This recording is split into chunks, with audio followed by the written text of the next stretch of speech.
Tufians. The Tufians were the original inhabitants of the Middle East.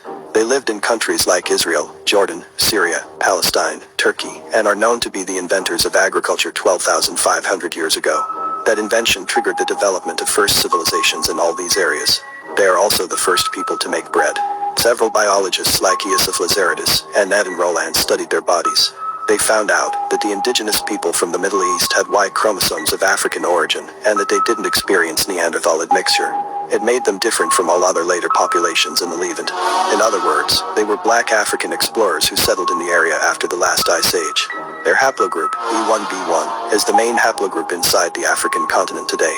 In its original form, it's almost exclusively found among black African populations from countries such as Ghana, Ethiopia, Burkina Faso, Senegal, South Africa, Gambia, Cameroon, Tanzania, and even among some African Americans. So, we can say that Africans invented agriculture. One thing. When the next crisis hits, the elites are planning to freeze the financial system, and they'll replace it with a new system, one not based on the US dollar. When that happens, we'll wake up to a very strange and disturbing new reality. And for our viewers that are watching today, what might their reality look like that morning? How does this manifest? First, they'll have gone to bed knowing that a massive financial crisis was underway. But when they wake up, they'll find it has worsened and the contagion has spread worldwide. When they go to withdraw money, their ATM will say, closed temporarily. When they go to sell stocks, their account will say, transaction not available. When they go to their local business, that business will only accept cash if it's open. As citizens realize they're being barred from their money, riots will erupt. It's going to get really bad really quickly. How would such a freeze actually work? And wouldn't that be highly illegal? Well, it wouldn't be illegal technically because they've been quietly laying the groundwork for years. They've rigged the financial laws, changed the rules of the game to allow this to happen. The stage is set. They have the levers in place. The light one like the sun, and they tell you that the moon reflects the sun's light. But they're lying to you. It's a holographic image, the part of the moon that we see.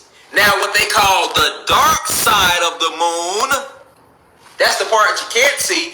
That's the actual base where they have scientists sitting up there stealing magnetism or souls as they leave the realm. All right? And then they know it's souls steady being created because we down here creating babies, right? For the God race. So they turn the moon on to certain levels for each ether. And it impacts and affects every single goddess that's pregnant with child on the way. Alright? The moon emits anti-photon energy. APE. APE. It's exactly what they call it in NASA. And if I'm lying, we need the CIA to reveal the files. Don't risk your ascension trying to save these people that couldn't see this shit from the jump. How did they be in this shit so long and they never questioned nothing? They need to fucking do this shit over, nigga. So, your parents, family members, friends, people that called you crazy and that couldn't see through the fucking illusion, it's not time to save them, bro. This shit is about you. It's your time, nigga. We been in these shadows our whole life, listening to these niggas going to church, eating what they fed us, told us to go to fucking school. Then we get out of school and we go into the world and we don't know shit. Like, that shit whack to me. And then once you come into the fucking consciousness, you try and put them on because it's out of love, but they looking at it like, oh nigga, you just think you fucking know everything. Truth, all you can do is find false, drop it and get rid of it, and eventually when you can't get rid of any more false, what you're left with is the truth. How much false can you find? Because there's lots in history.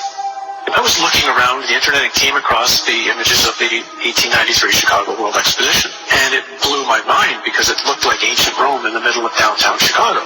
And as I looked at it further, well, here's another one in Philadelphia, here's another one in St. Louis, in Buffalo, in San Francisco, and then as soon as they were done, they tore them all down and threw them in the garbage. That just told me there's something wrong with all of these. The story of the expositions is a gigantic lie. And I think it's so huge of a lie because I think they're right at a bridge point when so many things about the 1800s that seem strange and weird, right as this sort of period ends of unbelievable strangeness, and all of a sudden these fairs spring up all over the world with impossible buildings we're talking about, which are colossal structures. Chicago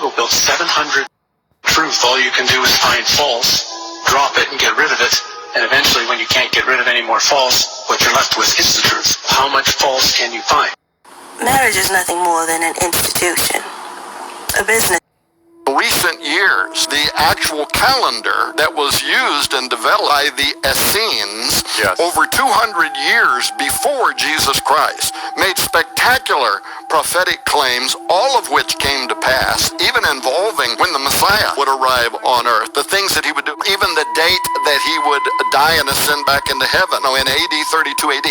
Astonishing prophecies. Well, why should we care about that? Well, because they also prophesied when mankind is going to enter into its last era. Right. And guess what? 2,200 years ago, in the year 2025, man is going to enter its last period of time. 2,200-year-old prophecy, but it wasn't just then. Once we got to evaluating all that it seems to be connected to the year 2025, went back 25 years ago and restudied the famous work by William Strauss and Neil Howe, historians who examined over 500 years of Western culture and society and determined that around the year 2025, that's in their book, we are going to be facing a totalitarian government in the United States of America. And I think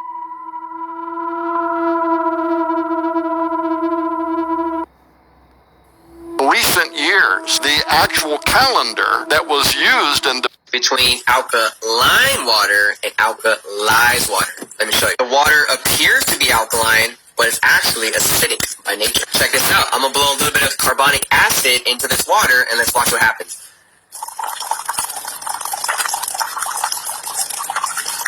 You guys see that? If you refer back to that pH chart, it will show you that this water